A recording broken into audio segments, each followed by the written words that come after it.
Harusnya Arsenal secapek-capeknya apapun punya mental. Which they did di babak pertama. Babak pertama main bagus. But they cannot kill the game.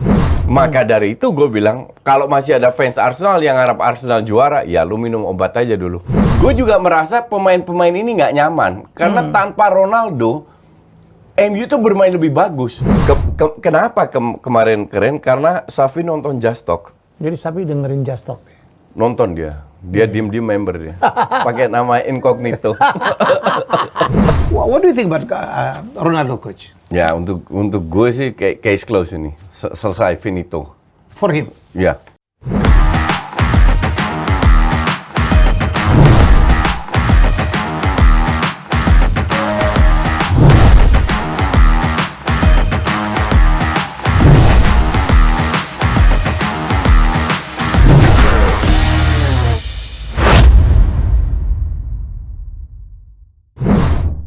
Ya, ketemu lagi dengan saya dan Koci di Just Haye.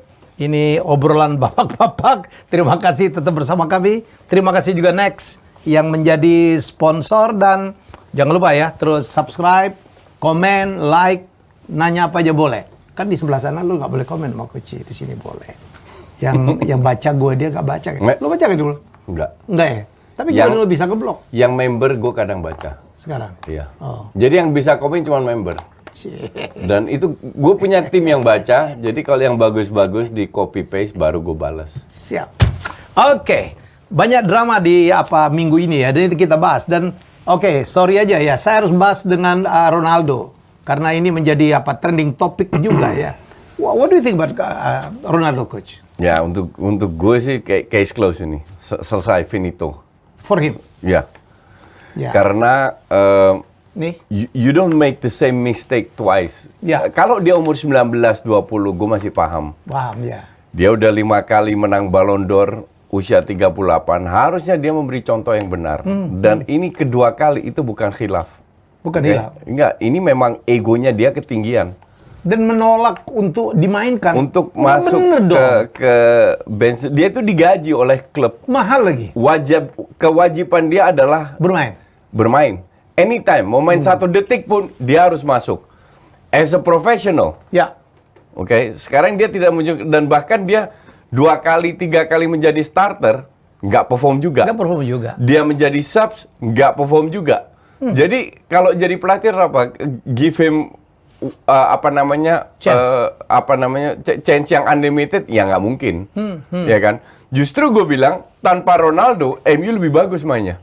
Dan terbukti lawan Spurs, kemarin lawan Chelsea. Lawan Spurs, saya pikir tuh penampilan MU terbaik kali pikir ya. Ya, mainnya luar biasa baiknya. Dan yang jadi masalah MU ini kan bukan bangun serangan, bukan create chances. Finishing doang. Tapi kalau kita bicara finishing, ini adalah masalah temporary. Oke. Karena kita bicara pemain yang punya track record as a good finisher. Anthony cetak banyak gol di Ajax, Sancho cetak banyak gol di Dortmund, Rashford cetak banyak gol di MU. Cuman sekarang memang mungkin lagi ngedrop. Tapi saya pikir bukan juga itu, coach. Lawannya, kipernya lawan itu lagi gila semua. Lawan 2-3 match memang gila. Cuman ada beberapa yang memang finishingnya jelek. Terutama finishingnya Ronaldo. Gue nggak ngelihat itu sebagai masalah yang permanen ya. Gue lihat ini sebagai temporary. Makanya Erik ten Hag selalu bilang kita bekerja terus. Masalah permanen itu kayak pemain kayak Fred yang IQ-nya jongkok itu nggak bakalan jadi bagus. Tapi dikasih kesempatan. Iya, karena nggak ada pilihan. Ya. The problem dengan MU, Erik ten Hag beli 4 pemain, Eriksen, Martinez, Casemiro, Anthony, Casemiro, Malaysia. Malaysia ini kan cuma 17 juta, masih muda pula. Awal-awal main bagus, 2 kali main jelek digantikan Luke Shaw. Dan Luke Shaw bagus. Dan layak jadi starter. Tapi ini kan amat ten Hag nanti akan dirotasi terus. Oke? That's okay. Sementara artinya 5 pemain pembelian itu main semua, perform semua. Tapi MU ini kan timnya ini udah bobrok. Contoh dia mau beli bek kanan Timber nggak dapat. Akhirnya Dalot nggak mau dimainin. pemain tengah mau nggak mau dia mainkan McTominay dan Fred. Apalagi ada UEL itu juga sangat melelahkan, bukan masalah menang kalah, tapi lu harus pasang pemain di situ. Casemiro awal-awal adaptasi, sekarang udah keren dong. 2 match terakhir jadi starter, main bagus, kemungkinan kalau Casemiro sama Eriksen main depannya Bruno Fernandes, nggak ada masalah. That's the best. Iya. Tapi Eriksen ini kan juga masalah kebugaran ya. Kadang-kadang nggak fit lah atau apa. Yang mau dimasukkan siapa? Ya Fred sama McTominay. Bukan karena mereka hebat, karena Ten Hag nggak punya pilihan. Sesimpel itu. Sama kayak di depan. Sancho kemarin gue bilang main jelek. Jelek banget. Iya. Waktu lawan Chelsea. Lawan Chelsea. Sekarang Martial cedera, nggak ada mau nggak mau Elanga masuk. Iya. Karena nggak ada pilihan. Kalau ada pilihan, Elanga nggak bakalan main.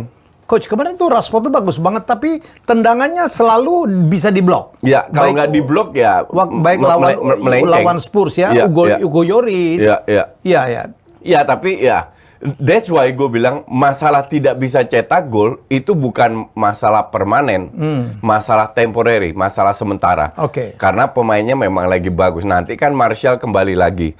Kalau dia sana nggak cedera, ini bisa persaingan akan menjadi lebih ketat. Karena gue tidak melihat Ronaldo itu akan kembali. Coach, back to Ronaldo. Ya, Cristiano Ronaldo. Saya pikir dia mencederai kehebatannya ya. Betul. Di usia tua. Jadi memang ada 2 pilihan untuk pemain tua itu, Coach.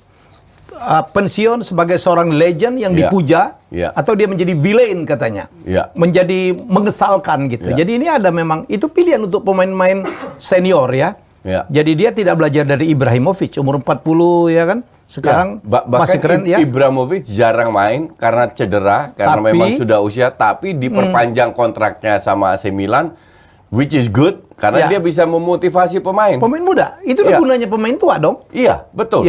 Karena mereka punya pengalaman kan. Nah, justru kita lihat berapa kali pada saat Ronaldo bermain, temennya bikin kesalahan, ngoceh-ngoceh. Kan bukan begitu caranya. Iya. Gesturnya jelek banget. Gesturnya jelek banget, dan gue juga merasa pemain-pemain ini nggak nyaman. Karena tanpa Ronaldo, MU tuh bermain lebih bagus. Sesimpel itu. Mungkin nggak selalu menang, tapi at least they create chances. Itu yang penting. Ya, saya pengagum Ronaldo yang mulai udah kecewa gue, Coach. Karena bagi gue, it's not only by the skill. Kalau Ronaldo, saya berani taruh, dia adalah pemain terbaik yang pernah lahir di dunia.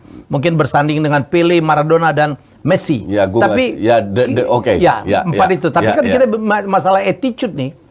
Kita mengatakan masalah attitude. Ya, kenapa dia tidak landing menua dengan segala macam kekaguman? Sayang sekali ya.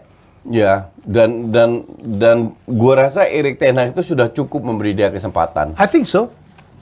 Pre-season nggak ikut, masih dia maafkan. Iya.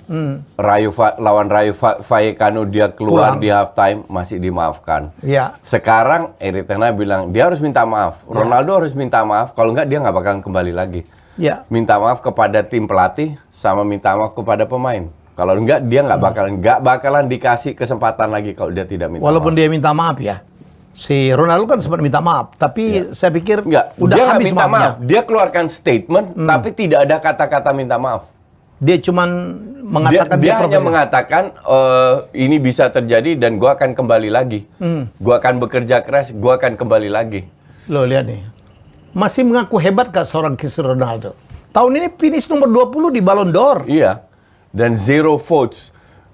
Inilah yang mungkin secara komersial dia masih menjual. Oke, masih banyak fansnya yang tiap tahun mau beli kaosnya.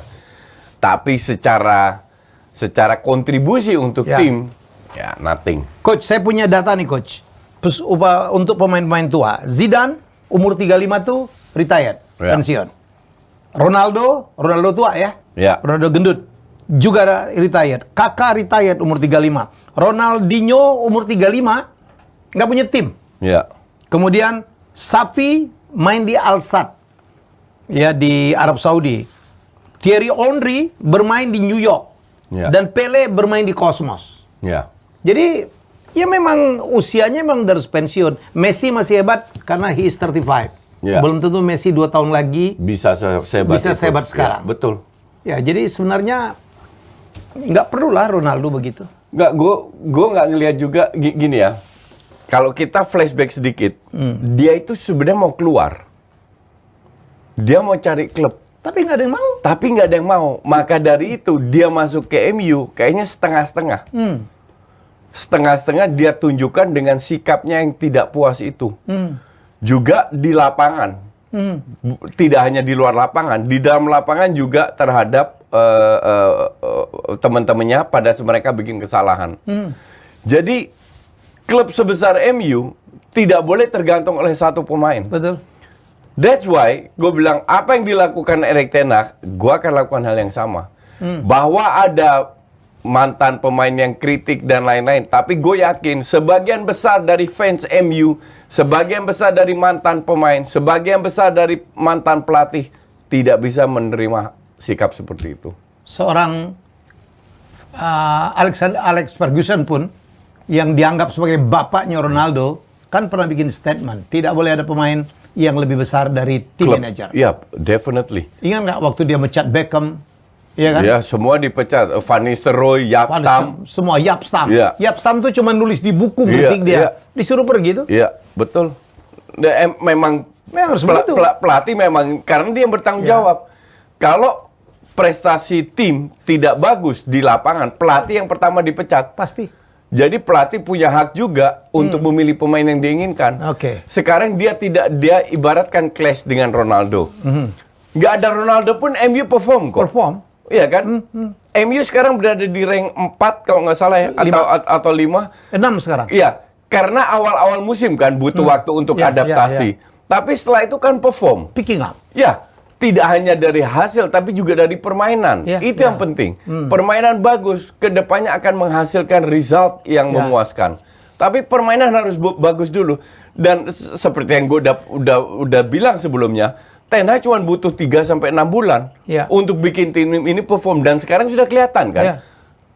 Walaupun kemarin seri lawan Chelsea, tapi performanya, peluangnya 30 menit pertama kan banyak peluang. Minimal udah 1-0 itu. Kita bilang De Gea minum kopi itu kan. Iya. Dan kalau McTominay... Setengah lapangan digulung tuh. Iya, betul. Kalau McTominay nggak bikin pelanggaran yang tolol itu, MU udah menang. But this is football, it happens. Ya. Tapi yang jelas Ten Hag udah lawan Big Six ya, udah selesai ya. 5 klub Big Six, dia kalah lawan City. Ya. Draw melawan Chelsea, selisihnya menang loh.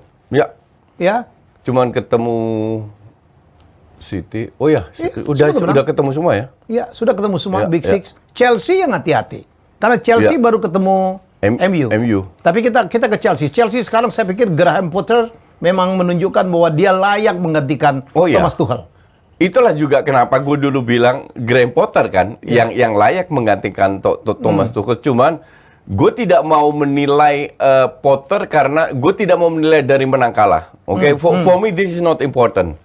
Tapi gue kasih Potter kesempatan untuk bereksperimen. Dan gue bilang dia itu belum mendapatkan apa yang dia inginkan. Dia rotasi terus, Coach. Dia rotasi terus. Bahkan awal dia main 4 back, terus 3 back, terus sekarang 3 back. Kemarin di menit 36 dia ganti Cucurella ya. Jadi 4 back lagi. Artinya dia reading the game banget ya. Iya. Dengan Cucurella dengan 3 back itu MU mendikte. Berjalan. Betul. Dan gue selalu bilang zaman Tuchel pun gue bilang kualitas pemain Chelsea ini lebih cocok bermain dengan 4 back. Oke. Nah sekarang sekarang dia belajar kan bahwa 4 back ternyata lebih bisa nendang. Kita lihat nextnya, apakah dia kembali lagi dengan 3 back atau tetap mainkan 4 back. Gitu. Tapi Potter is the right person untuk Chelsea. Ya, dan kebanggaan. Dan gue berharap banget isunya sekarang Ronaldo mau dibeli Chelsea, pergi deh. Iya. Gue tambahin bonus. Gue sangat apa nih ya, percaya bahwa dia Januari akan cabut. Dan feeling gue akan ke Chelsea karena Todd Boehly butuh pemain yang punya commercial value. Satu, yang mengangkat nama Todd Boehly juga sebagai pemilik baru. Bahwa dia bisa mendatangkan pemain besar. Cuman, apakah dia bisa perform atau nggak tahu juga. Kalau Aubameyang lagi on fire, dia cadangan lagi. Iya kan, sesimpel itu kan? Sesimpel itulah, iyalah. Seluruh pelatih yang logik loh ya. Iya. Apalagi kalau pelatih, gue juga lihat Potter ini nggak jauh beda sama kayak Erik ten Hag. No nonsense coach. No nonsense coach. Jadi yang penting sekarang ya lu perform, lu punya kontribusi, you will play. Lu nggak perform, lu nggak akan main. Sesimpel itu. Oke, Coach, kita masih ke Liga Inggris. Ya. Minggu lalu Arsenal tertahan ya, oleh Southampton cuman. Ya, kemudian Spurs kalah dengan Newcastle, tapi Newcastle wow gila sekarang. Big Five. Newcastle ya. Chelsea draw. Kemudian Liverpool kembali kalah lawan juru kunci, lawan Nottingham. Nottingham itu 12 pertandingan baru 2 kali menang, satunya lawan Liverpool. Dan menang lawan Liverpool masih di ranking 20. Tapi gue nonton match itu, gue bilang Liverpool nggak layak menang. Memang nggak layak menang. Memang nggak layak menang. Ya. Gini, Klopp berusaha untuk membuat sebuah perubahan, main 4-4-2. Ya. Firmino salah di depan, Harvey Elliott di kanan. Tapi Harvey Elliott itu bukan real winger. Carvalho di kiri. Carvalho itu gue selalu bilang, this guy ini masih terlalu mentah. Bakat mungkin oke, tapi butuh 1-2 tahun.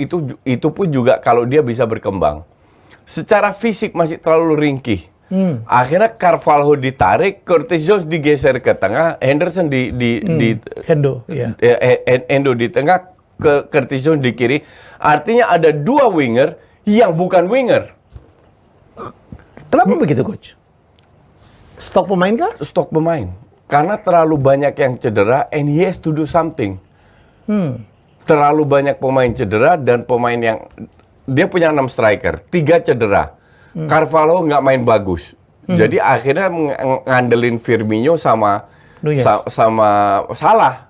Oke. Nunez nggak main. TAA dicadangin, Oxlade dicadangin, sama Henderson. Ini 3 senior yang bisa dimainkan. Sisanya anak muda semua yang namanya aja gue nggak tahu. Oke. Kemarin 3-3 main, harusnya kalau gue bilang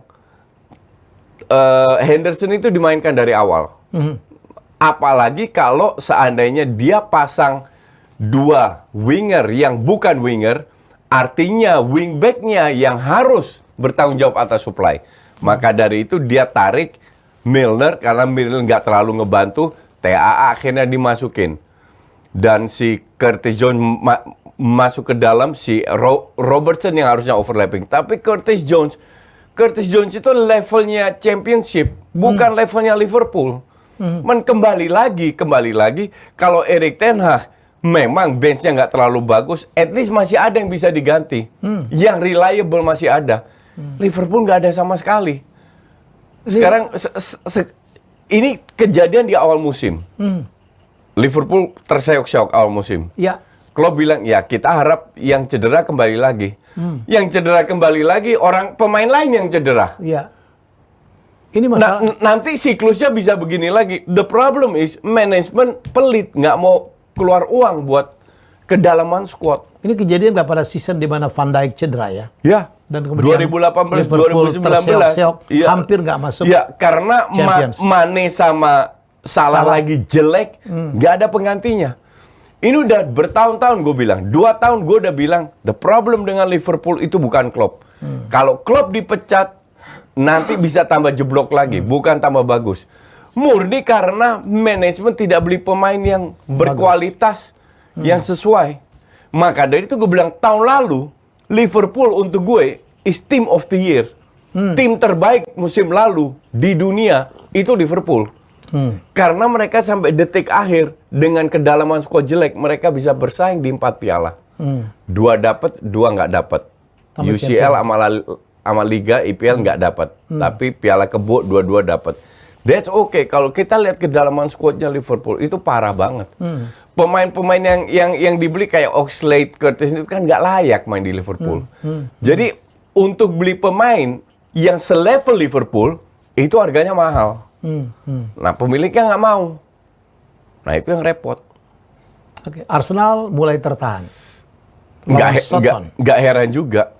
Kalau orang bilang Arsenal kelelahan, ya mungkin kelelahan. Tapi, ya, sebuah klub kalau Arsenal sebelum cetak gol, dia lihat Liverpool kalah, oke?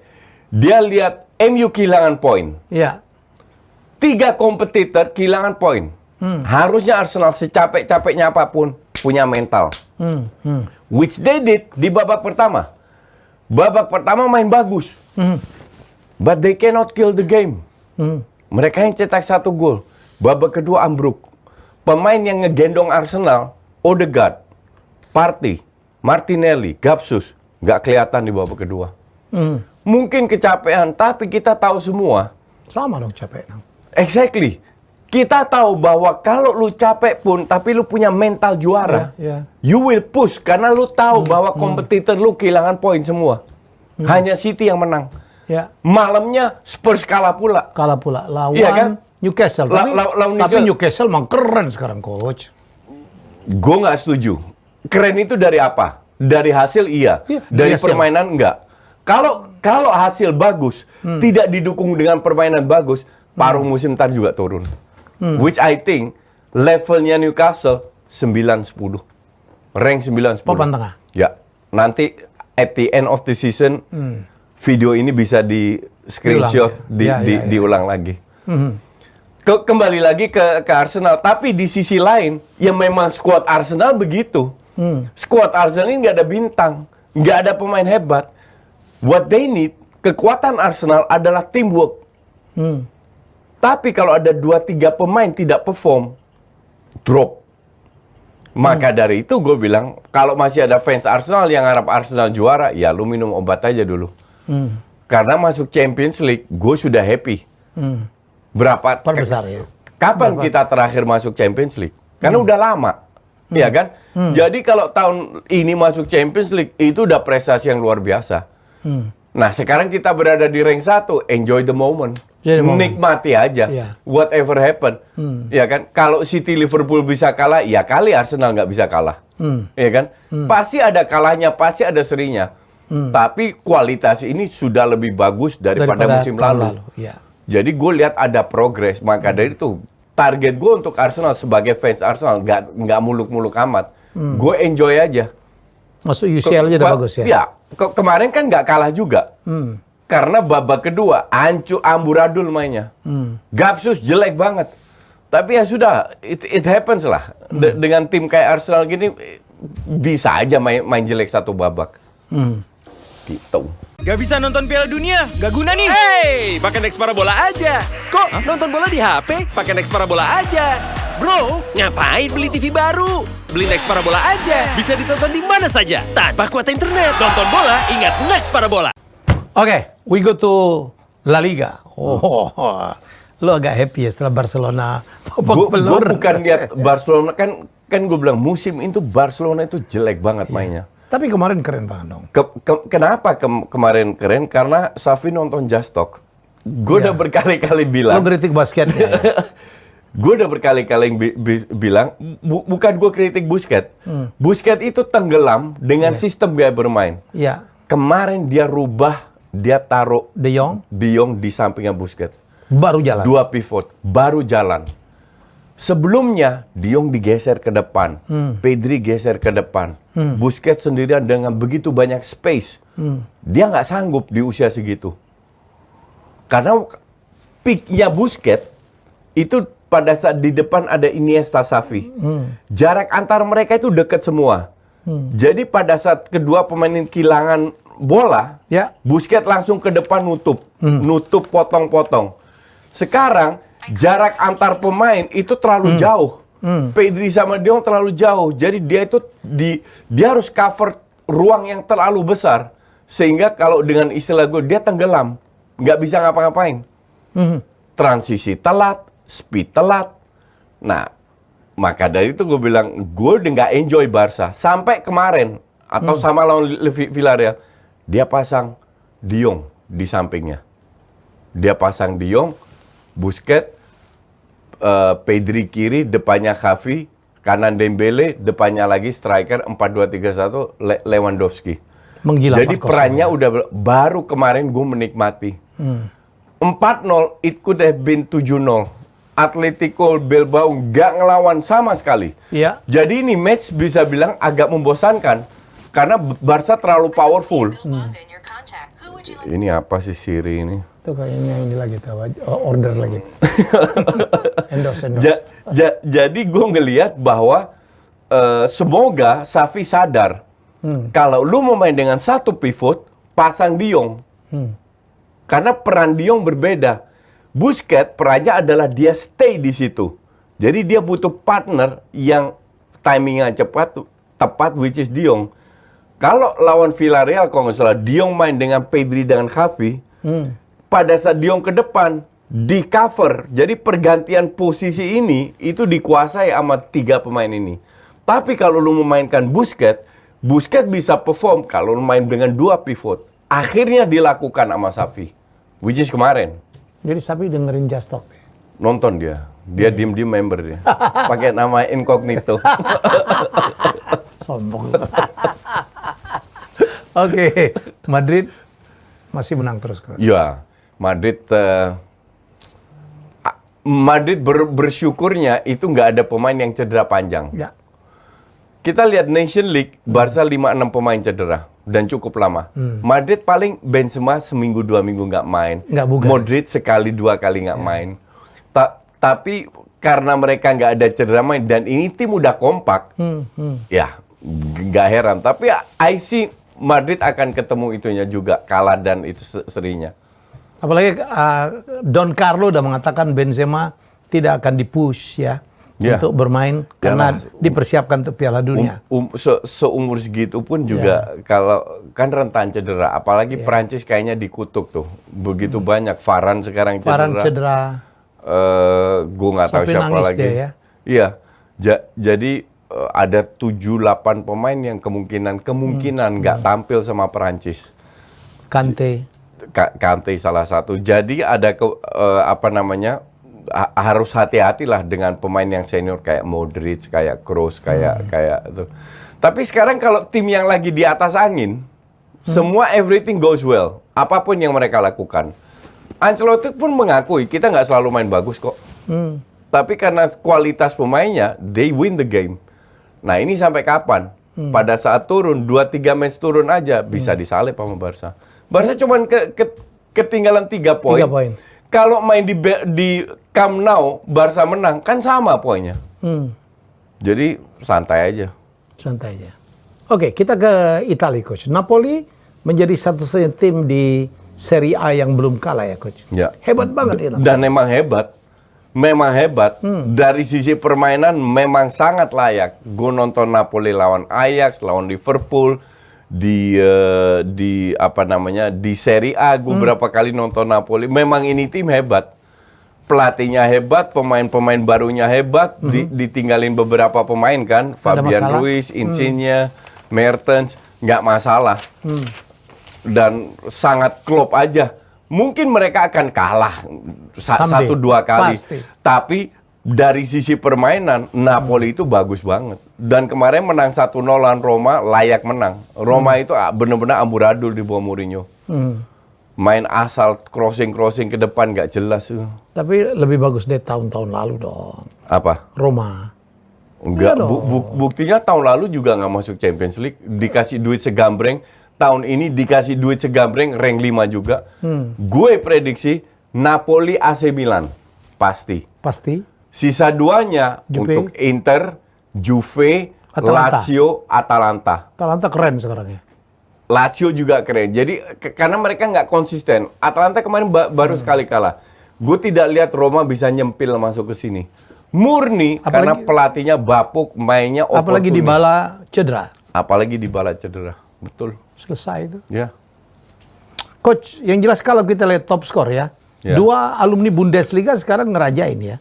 Lewandowski di La Liga dengan 17 gol, Erling Haaland dengan 22 gol. Sebenarnya gue nggak ngelihat itu mantan Bundesliga atau enggak. Gue lihat murni kualitas 2 pemain dari pemainnya. Ya. Gue selalu bilang ini karena Lewan dan Benzema ini kan udah berumur ya. Tapi kalau kita bicara yang muda-muda, pemain kayak Mbappe, Haaland main di mana-mana bisa perform. Kalau berapa tahun lalu gue akan sebut juga Benzema sama Lewandowski di mana-mana bisa main. These players mereka memang berkualitas. Lewandowski sudah bertahun-tahun membuktikan, bahkan tidak hanya di Bundesliga, juga di Champions League perform. Benzema sama. Haaland baru kelihatan karena dia dalam tim yang mendukung dia.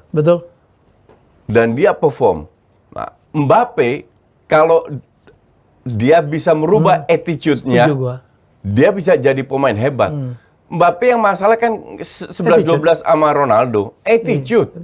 Ronaldo udah tua, enak coach ini masih muda. Iya, gitu. betul. Gua ngeri jadi Balotelli nih. Betul, bisa jadi. Padahal ini pemain dikaruniai dengan bakat yang luar biasa. Tapi kalau attitude-nya kayak begini, bisa ributnya yang bikin dihancur itu bukan performa di lapangan, di luar lapangan. Di luar lapangan. Iya. Dan dia artinya sama kayak Ronaldo. Persoalan dia lah melawan dirinya sendiri kan. Ego. Murni ego. Tiap kali dia dikritik Giroud, dikritik apa, dia harus balas. Dia balasnya di preskon. Nggak perlu dibales. Anak kecil. Kan? Lu itu anak kecil, lu belum perform. Belum membuktikan juga Belum membuktikan sama sekali. Jadi kalau dikritik sama pemain yang lebih senior, udah terima aja. Buktikan di lapangan. Sesimpel itu. Tapi zaman sekarang kalau udah punya duit besar seolah-olah hebat gitu loh. Iya. Ngelawan Messi, nantang Neymar. Iya. Udah gila. Betul. Dan menurut gue sih yang nggak bener tuh yang bayar dia memberikan kekuasaan demikian hebat ya coach. Iya. Selama dia perform nggak masalah. Selama dia menjual kaosnya nggak masalah. Nanti ada masalah kalau dia ribut. Kalau dia nggak perform. Kalau dia apa, I don't know lah apa yang terjadi ke depannya karena gosip yang dia Januari mau cabut sama dia dimentahkan kan. Kan dia bilang gue nggak mau kemana-mana di bulan Juli gue tetap stay. Disindir sama Perez, presidennya Madrid. Florentino Perez. Ya ini orang kayaknya menyesal sekali bahwa dia nggak pindah ke Madrid. Berapa kali disindir kan.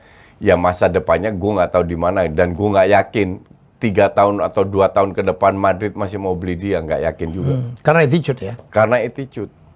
Iya. Murni karena attitude. Iya.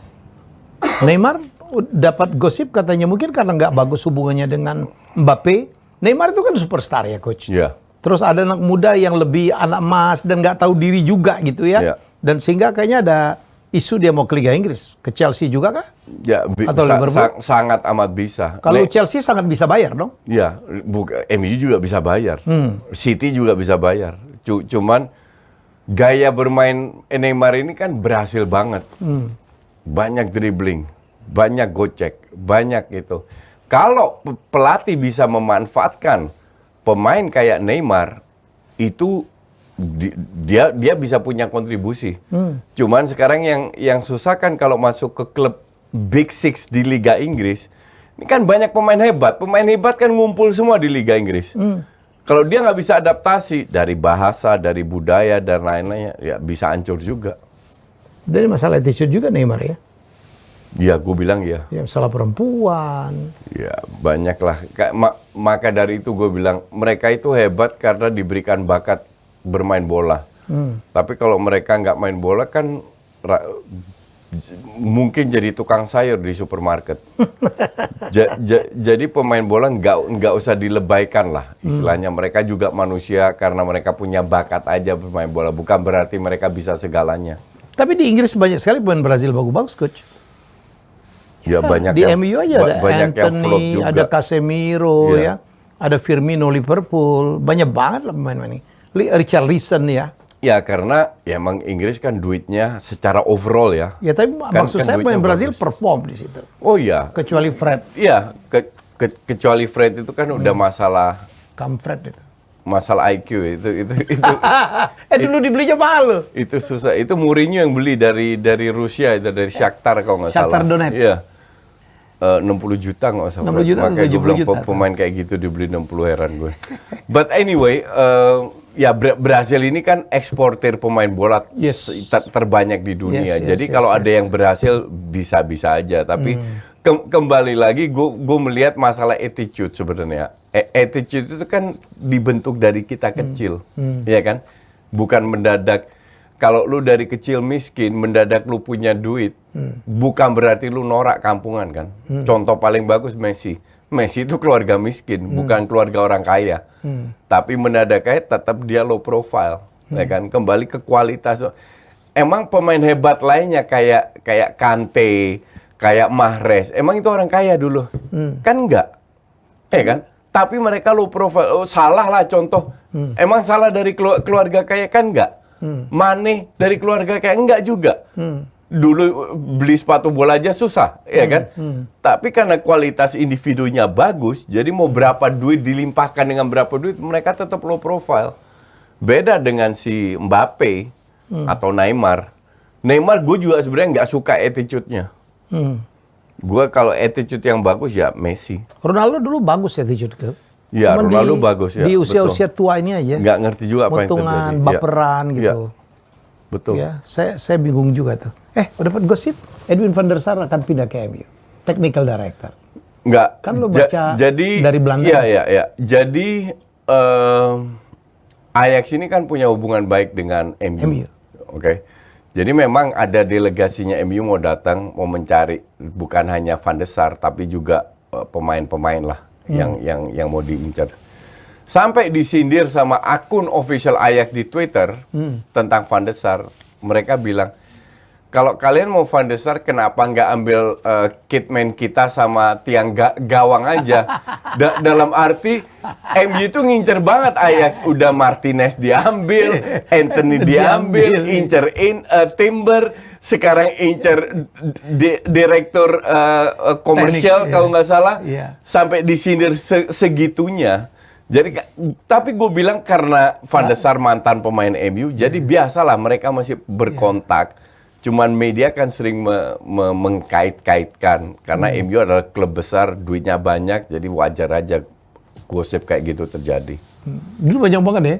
Siapa aja coach dari yang sana? Depay juga dari Ajax dulu ya, enggak ya? Nggak PSV. PSV Eindhoven. Tapi dulu dari Blind ya. Blind dari Ajax. Blind dari Ajax. Ya. Juga ke sana ya. Ya. Ya, jadi menurut saya menarik ke depan. Jadi coach udah berapa menit kita nih ya? Udah cukup lama kayaknya. Kita 40 menit cukup lah kali ya? Cukup lah. Cukup. Piala Dunia makin dekat nih coach? Piala Dunia belum. Gue masih menyusun. Sebulan lagi loh. Sebulan masih lama. Sebulan masih lama. Lo apa? Nyusun endorsement yang mau di mana? Nyusun jadwal gue harus siaran di mana. Jaga kesehatan. Biar nggak overlapping ya. Repot kalau overlapping. Oke. Gitu. UCL matchday kelima juga akan mulai bergulir lagi ya. Ya, besok sama hari Selasa sama Rabu ya. Ajax Liverpool, Ajax udah gone lah ya. Ya, Ajax gone. Barcelona Bayern, masih ada sedikit harapan dalam arti slide opportunity. Tapi berat ya. Tapi kalau gue bilang nggak ada masalah Barca ke UEL, artinya tekanan akan berada di Xavi untuk juarain La Liga. Jadi mending begitu, karena untuk fokus juara UCL, juara La Liga nggak make sense dengan Xavi. Apalagi ngadapin Bayern ya, yang lagi on fire. Tapi Bayern pasti rotasi karena mereka pasti udah lolos aman. kan, udah aman. Jadi Bayern pasti rotasi. Justru kalau Barca main 4-2-3-1 bisa menang lawan Bayern yang ada beberapa pemain cadangan lah. Jadi Barca masih ada kemungkinan. Iya, ya kecil. Tapi kalau Inter menang lawan Velsen udah selesai. Kelar. Gitu. Dortmund, City? City lah. Iyalah, Dortmund bukan kelasnya City. Chelsea, Salzburg? Chelsea. AC Milan, Dinamo Zagreb. Nggak jelas ini. Itu grupnya cukup ketat loh. Grupnya cukup ketat. AC Milan lagi bagus coach. Ya di Serie A dan tahu sendiri Serie A seperti apa kan. Dan gue bilang ini bukan merem artinya AC Milan lolos. Bisa banget AC Milan sekarang nomor 3 di grup loh. Jadi AC Milan harus menang. Kalau nggak menang repot.